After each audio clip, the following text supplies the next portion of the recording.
Assalamualaikum students, welcome again back to my channel Nursing Ventures. I hope that you all are fine. अगर कोई नया होगा channel पे, channel को subscribe कर लेना and press the bell icon so that you can get the notification on time. और हमारा टेलीग्राम ग्रुप या व्हाट्सएप ग्रुप दोनों ज्वाइन कर लेना, उनकी लिंक आपको डिस्क्रिप्शन में मिल जाएगी। वहां पे आप अपने डाउट्स बता सकते हैं, कोई भी डाउट पूछना होगा वहां पे आप पूछ सकते हैं, ठीक है। तो जैसे कि आप सभी जानते हैं कि बीएससी नर्सिंग का जो सिलेक्शन लिस्ट है अभी तक नहीं आया। बहुत सारे स्टूडेंट्स मैसेज कर रहे हैं कि सर कब तक आ जाएगा, बहुत टाइम हो चुका है, ठीक है। मैं इसमें आपको एक तो वो बताऊंगा कब आ जाएगा, क्यों नहीं आ रहा है वो मैंने ऑलरेडी बताया आपको, क्यों नहीं आ रहा आपका सिलेक्शन लिस्ट एक वीडियो में बताया था। बट फिर भी मैं इस वीडियो में आपको क्लियर करूंगा क्यों नहीं आ रहा है। और मैं आपको कुछ डाउट्स क्लियर करना चाहता हूँ क्योंकि उसके रिकॉर्डिंग डाउट्स के रिकॉर्डिंग बहुत सारे स्टूडेंट्स मैसेज कर रहे हैं कि सर हमें थोड़ा सा गाइड कीजिए। तो मैंने सोचा इस वीडियो में आपको डिटेल में समझाऊंगा और वीडियो बहुत ही इंपॉर्टेंट है आपके लिए, जरूर देख लेना, ठीक है। इससे आपको सारे डाउट्स क्लियर हो जाएंगे, ठीक है। तो देखो पहले यहाँ पे मैं आपको बताऊंगा कि जो आपका सिलेक्शन लिस्ट है ये क्यों नहीं आ रहा है अभी तक। देखो मैंने आपको ऑलरेडी बताया है कि जो बीएससी नर्सिंग की काउंसलिंग ये ऑनलाइन हो चुकी है, ठीक है। इसमें थोड़ा सा टाइम लगता है सिलेक्शन लिस्ट बनाने में, बट जो बाकी ऑफलाइन काउंसलिंग होती है उनका सिलेक्शन लिस्ट जल्दी जल्दी रिलीज करते हैं वो। लाइक अगर हम बात करेंगे जेएनएम का उन्होंने किया है, बीटेक का जेएनएम लेटर एंट्री का सेकंड राउंड हो गया, या हम बी फार्मा अगर हम बात करें उसके भी 2 राउंड्स हो गए, ऑलरेडी हो चुके हैं, ठीक है। तो अभी जो आपका जो सेकंड राउंड है अभी आप उसके बारे में मत सोचो, पहले आप देखो कि आपका सिलेक्शन लिस्ट अभी तक नहीं आया, फर्स्ट राउंड का ही, तो इंशाल्लाह आ जाएगा। मैंने आपको बोला था इसी मंथ में आ जाएगा, मैंने आपको बोला है फर्स्ट तक डेफिनेटली आपका सिलेक्शन लिस्ट आ जाएगा, फर्स्ट तक आपका सिलेक्शन लिस्ट जरूर आ जाएगा, ठीक है।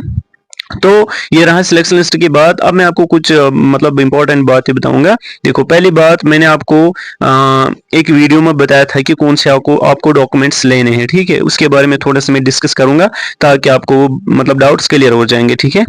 पहली बात मैंने आपको बोला था जो आपकी जो इनके ये ना डिस्चार्ज सर्टिफिकेट या प्रोविजनल कैरेक्टर कम सर्टिफिकेट मतलब किन स्टूडेंट्स को लानी है। देखो वो हर किसी के लिए एप्लीकेबल है, मतलब हर किसी को लानी है, उसके बगैर आपको एडमिशन नहीं होगा। जो इनकम ये ना प्रोविजनल सर्टिफिकेट या उसी का नाम है डिस्चार्ज सर्टिफिकेट, जो आपको देते हैं कहां से, जहां से आपने 12th पास किया है, ठीक है। तो वहां से आपको वो लेनी है। अब वो स्टूडेंट्स ही मैसेज कर रहे हैं स्टूडेंट्स की जिन्होंने 12th के बाद मतलब कॉलेज एडमिशन किया, ठीक है, डिग्री कॉलेज वहां पे उन्होंने क्या किया, एडमिशन, ठीक है। अब उनको 12th डिस्चार्ज सर्टिफिकेट लानी है, ठीक है। जब जब इनको एडमिशन हो जाएगा किसमें, नर्सिंग में, या कॉलेज से जहां पे उन्होंने डिग्री कॉलेज में जहां पे इन्होंने एडमिशन किया है या वहीं से डिस्चार्ज लानी है। उनको 12th डिस्चार्ज सर्टिफिकेट नहीं लानी है, ठीक है। उनको जहां पे उन्होंने कॉलेज में एडमिशन किया था, ठीक है, मतलब कोई भी कॉलेज, किसी भी कॉलेज में एडमिशन किया होगा, चाहे डिग्री कॉलेज या किसी भी प्रोफेशनल कॉलेज में उन्होंने एडमिशन किया होगा, तो वहां से उसको उनको क्या करनी है, डिस्चार्ज लानी है, ठीक है, डिस्चार्ज सर्टिफिकेट लानी है। तो वही आपको एडमिशन के टाइम भरनी है, न कि वो जो 12th पास करके आपको दिया है। उन स्टूडेंट्स को लानी है 12th पास के बाद जो उनको डिस्चार्ज देते हैं, ठीक है, जिन्होंने एडमिशन नहीं किया होगा कहीं पे, ठीक है, आफ्टर 12th पास, तो उनको वही लानी है जो उनको दिया गया है 12th पास करने के बाद। डिस्चार्ज सर्टिफिकेट या प्रोविजनल कम कैरेक्टर सर्टिफिकेट जो देते हैं उनको वही लानी है, ठीक है।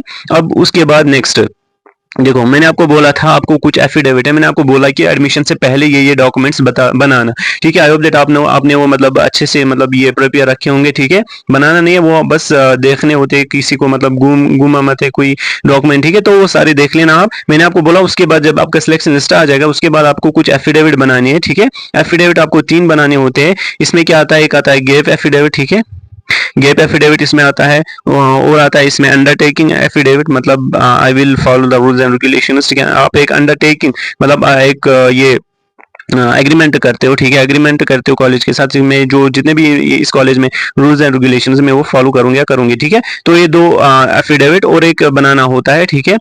उसमें क्या करना है आपको मेंशन, मतलब जो फॉर एग्जांपल अगर आप बीच में आपने छोड़ दिया मतलब कोई कोर्स, मतलब आपने बीच में छोड़ दिया, तो उसके लिए आपको पेनल्टी देनी है, वो एफिडेविट भी आपको बनाना होता है, ठीक है। जो गैप एफिडेविट है ये किन स्टूडेंट्स के लिए, क्योंकि इसमें बहुत सारों को डाउट है, मैं आपको बताऊंगा। देखो गैप एफिडेविट उन स्टूडेंट्स के लिए है जिन्होंने 12th पास करने के बाद कहीं पे भी एडमिशन नहीं किया, ठीक है।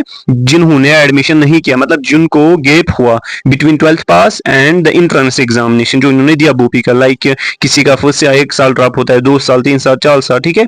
अब वो स्टूडेंट जिन्होंने 12th पास रिसेंटली किया और उन्होंने एग्जाम दिया बोपी का, अब वो एडमिशन के लिए जा रहे हैं, ठीक है। उनको गैप एफिडेविट नहीं बनाना क्योंकि उनको गैप मत मिली बीच में कोई भी, ठीक है। तो उनके लिए गैप एफिडेविट नहीं है, ठीक है। तो ये रहा ये। उसके बाद आपको बाकी सारे डॉक्यूमेंट्स पता है, 12th मार्क्स का डीओबी। हाँ कोई स्टूडेंट मुझे बहुत सारे बता रहे थे कि जो डीओबी है वो मतलब कौन सा डॉक्यूमेंट है। देखो जब आप 10th पास करते हो ना, उसके बाद आपको 10th क्लास की मैट्रिकुलेशन डीओबी देते हैं, तो वो जरूरी है, इसके बगैर आपको एडमिशन नहीं हो जाएगा। मतलब जितने भी मैंने उस वीडियो में डॉक्यूमेंट्स बताए हैं, ठीक है, वो आप देख लेना, डिस्क्रिप्शन में उसकी लिंक मैं डाल दूंगा, ठीक है, वो देख लेना एक बार कौन कौन से डॉक्यूमेंट्स आपको लेने हैं साथ, वहां पे वो देख लेना, इंपॉर्टेंट है। क्योंकि पिछले साल बहुत सारे स्टूडेंट्स को इन्हीं डॉक्यूमेंट्स की वजह से एडमिशन कैंसिल हो गया, ठीक है। क्योंकि उन्होंने तैयारी नहीं किया है। जो आपके जो एफिडेविट है, ये कहाँ पे आपको प्रिपेयर करने, देखो आपको जो ये फर्स्ट क्लास मैजिस्ट्रेट होता है कोर्ट में, एडवोकेट जो होते हैं, उनको आपको बोलना है कि सर हमें ऐसे एफिडेविट बनाने हैं। उनको सारा कुछ पता होता है, बट उनको आपको क्या करना है, देखो अभी तक आपको कॉलेज मत पता है, इसीलिए मैं आपको बता रहा हूँ क्या आफ्टर सिलेक्शन लिस्ट आपको बनाने हैं ये एफिडेविट, अभी नहीं बनाना, क्योंकि आपको मत पता है कौन सा कॉलेज मिल रहा है, ठीक है। जब आपको कॉलेज मिलेगा उसके बाद ये कॉलेज का नाम आपको मेंशन करना है एफिडेविट में, ठीक है। तो आपको वहां जाकर क्या करना है, उनको बोलना है ऐसे एफिडेविट बनाना है, तो उनको पता होता है, उनको वहां पे फॉर्मेट भी होता है, या अगर आप फॉर्मेट भी उनको दिखा सकते हैं, ठीक है, वो लिख दे वहीं पे, तो वहां पे जो आपका एफिडेविट है वो बन जाएगा, ठीक। उसके बाद आपको वहां पे कॉलेज का नाम भी उसमें लिखना है, उसके बाद वहां पे वो टिकट एक देंगे, उसके बाद आपको जज की साइन लेनी है और उनको देना। तकरीबन आपको 3 एफिडेविट अगर बनाने होंगे तो उसमें 600 रुपये आपको लगेंगे, ठीक है, क्योंकि 200 एक का लेते हैं। तो ये रहा है इसका एफिडेविट का, ठीक है।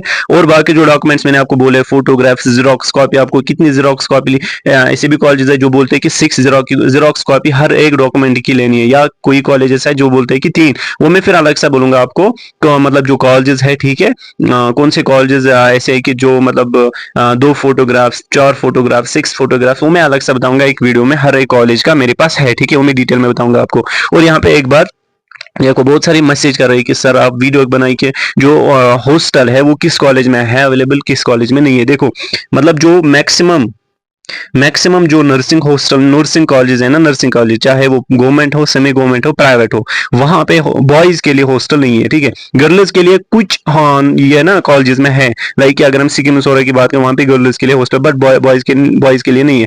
लाइक जीएमसी श्रीनगर वहां पे बॉयज के लिए नहीं है, ठीक है। गर्ल्स का मुझे नहीं पता, शायद उनके लिए है, बट बॉयज बॉयज के लिए नहीं है। जीएमसी अनंतनाग वहां भी नहीं है, बारामूला, पुलवामा वहां भी, मतलब यहाँ पे किसी में भी बॉयज हॉस्टल नहीं है, ठीक है, याद रख लेना। बट आउटसाइड द कश्मीर कुछ कॉलेजेस में है, ठीक है, वो मैं आपको अलग से वीडियो में बताऊंगा, ठीक है।